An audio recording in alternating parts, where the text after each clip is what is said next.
మా నియోజకవర్గం మండల కన్వీనర్లు, సీనియర్ నాయకులు, యూత్ అందరితో కూడా మహిళలందరితో ఒక మీటింగ్ కూడా ఏర్పాటు చేసుకోవడం జరిగింది. ఈ మీటింగ్ ముఖ్య ఉద్దేశం కూడా ఏంటంటే, రేపటి రోజు జగన్మోహన్ రెడ్డి గారు పాపరెడ్డిపల్లి గ్రామానికి కూడా వస్తున్నారు. లింగమయ్య ఆ కుటుంబాన్ని కూడా పరామర్శించడానికి ఆయన వస్తున్నారు కాబట్టి దాని గురించి మేము ఇక్కడ ఒక మీటింగ్ కూడా నేను ఏర్పాటు చేసుకున్నాం. మా వాళ్ళలో అంటే మా తెలుగుదేశం నాయకులు కానీ కార్యకర్తలు కానీ పరిటాల రవి గారి అభిమానం ఎంతో ఆవేదనగా కూడా ఈరోజు వాళ్ళలో కూడా కనిపించింది. మీరు కూడా ఇప్పుడు చూసింటారు.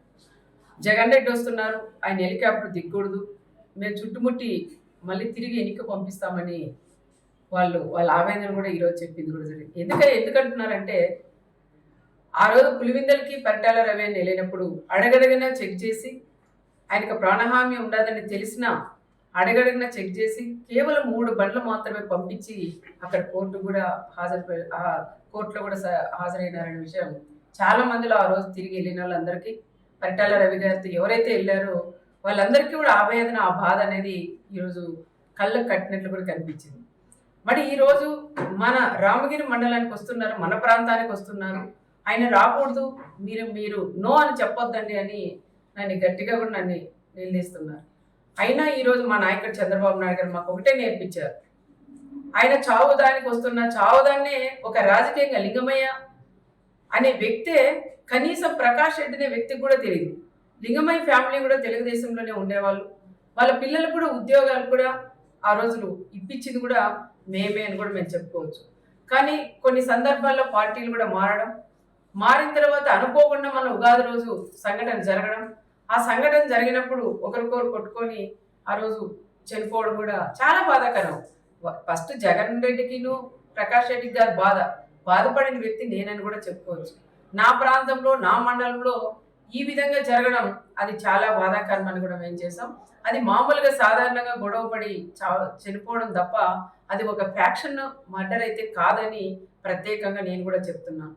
ఒక ఫ్యాక్షన్ మర్డర్గా సృష్టించి తోపు బ్రదర్స్ వాళ్ళు ఏదో రకంగా రాజకీయంగా చేయాలండి. లాస్ట్ 5 ఏళ్ళు వాళ్ళు ప్రతిపక్షంలో ఉన్నప్పుడు కూడా కురుబస్సును ముందు పెట్టుకొని ఒక పక్క వాల్మీకి, ఒక పక్క కురుబ వాళ్ళు ముందు పెట్టుకొని కూడా రాజకీయం కూడా చేశారు.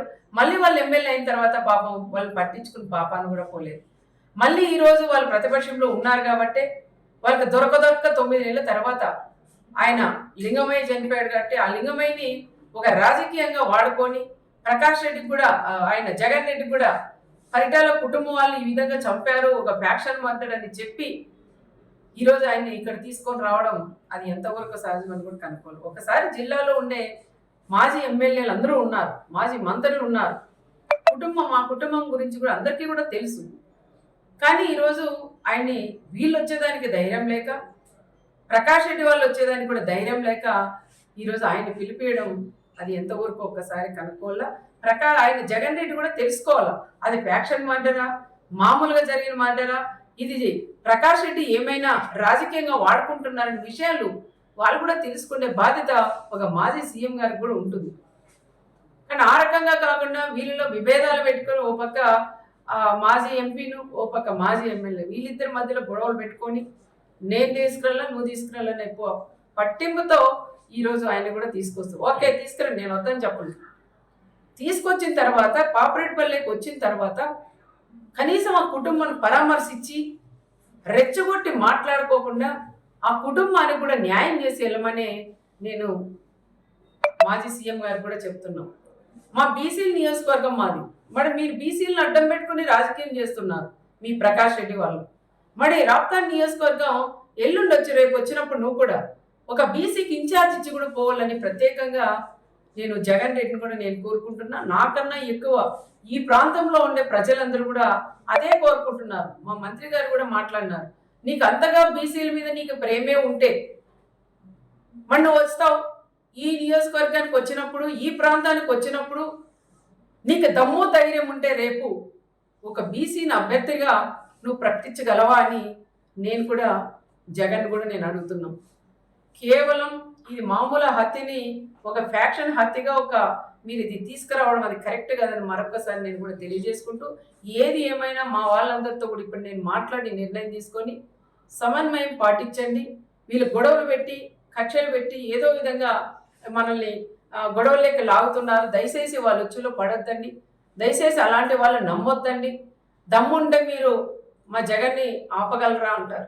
దమ్ముంది, ఎవరు మీరు అవసరం లేదు, నాకు దమ్ముంది. ఎంతమంది డిపార్ట్మెంట్లు ఉన్నా నాకు దమ్ముంది, నేను నిలబెట్టగలను, నేను రాని నేను అనుకుంటే. కానీ మాది అలాంటి సంస్కృతి కాదు.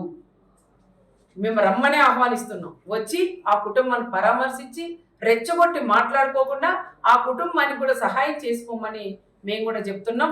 ఇంటెలిజెన్స్ డిపార్ట్మెంట్స్ వాళ్ళు కూడా సార్ అని కూడా అడుగుతున్నాం. రెచ్చగొట్టి ప్రకాష్ రెడ్డి అనే వాళ్ళు ఈ రోజు ఈ టైంలో కూడా ఆయన మళ్ళీ పెడుతున్నారు. మీకు ఆపే ధైర్యం ఉందా అని. ఇక్కడ తెలుగుదేశం బ్లడ్ ఉంది, ఇక్కడ పరిటాల బ్లడ్ ఉంది, మా చంద్రబాబు నాయుడు గారి బ్లడ్ ఉంది. మేమెందుకు ఆపమంటే నువ్వు రెచ్చగొట్టి నువ్వు ఆపండి. ఇది మళ్ళీ రాజకీయం చేసి ఇంకా 100 రోజులు 5 ఏళ్ళు దీన్నే రాజకీయం, మా జగన్ వస్తుంటే ఆపారు అని చెప్పుకోవడం కోసమే నువ్వు రెచ్చగొడుతున్న విషయం ప్రతి ఒక్కరికి కూడా తెలుసు. దయచేసి ఎవరైనా సరే వాళ్ళు ఎన్ని రెచ్చగొట్టినా దానిలోకి ఎవరు కూడా మీరు పోకోకుండా రేపు సమన్వయం పాటించి ఆయన వస్తాడు పోతాడు. దయచేసి ఎవరు కూడా అల్లర్లేక కానీ ఎవరింట్లో వాళ్ళు ఉండమని వాళ్ళని కోరడానికే మా కార్యకర్తలు మా లీడర్లందరినీ కూడా నేను ఇక్కడ పిలిపించాను. వాళ్ళతో కూడా మాట్లాడి వాళ్ళకు కూడా అదే విషయం నేను చెప్పాలనే ఈరోజు నేను అందరినీ కూడా ఆహ్వానించాను. అది కూడా నేను చెప్తాను. రేపు వస్తాడు, ఆయన పోతాడు. దాని గురించి ఎవరు కూడా మాట్లాడొద్దండి. ఏ చిన్న గొడవ వద్దని చెప్తున్నాం. మా వాళ్ళ రిక్వెస్ట్ ఏమంటే తప్పకుండా వాళ్ళు 4-5 బళ్ళలే రావాలా, కాన్వాయ్లతో కూడా రాకూడదు.